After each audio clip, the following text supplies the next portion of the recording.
Lucio Tan, in full Tan Engsai, born July 17, 1933, Amoy, Fujian Province, China, Chinese-born Filipino entrepreneur who headed such companies as Fortune Tobacco Corp., Asia Brewery, Inc., and Philippine Airlines, Inc. Tan was the oldest of 8 children.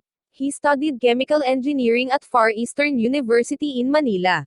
In one of his early jobs, he worked as a janitor in a cigarette factory before his promotion to tobacco cook, regulating the product mix.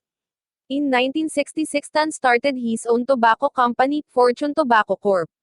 Tan and Ferdinand Marcos reportedly met in the early 1960s when Marcos was a senator, and their friendship strengthened. After Marcos, who had served 7 years as President of the Philippines, declared martial law in 1972, Tan served as the catalyst for what would become 3 of the country's largest businesses. When his Fortune Tobacco Corp. Allegedly received tax breaks, it was able to beat its rivals. In 1977, Tan acquired the insolvent General Bank and Trust, later renamed Allied Banking Corp. For a pittance, and 3 years later he launched Asia Brewery, Inc. when Marcos rescinded a measure prohibiting the establishment of new beer companies. After the fall of Marcos in 1986, the administrations of Corazon Aquino, 1986–1992, and Fidel Ramos, 1998–1998, tried to prove that Tan's companies had been secretly owned by Marcos and therefore should be confiscated. In addition, it was alleged that Tan had not been duly assessed his fair share of taxes on his holdings. In 1992, unbeknownst to the Aquino government, Tan secretly financed the winning bid that secured the purchase of the newly privatized Philippine Airlines, Inc.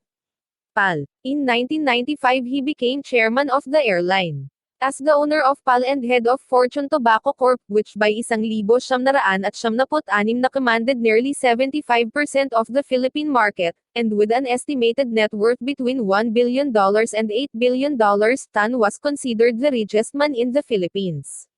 He was virtually untouched by an ongoing government probe into the legitimacy of his operations.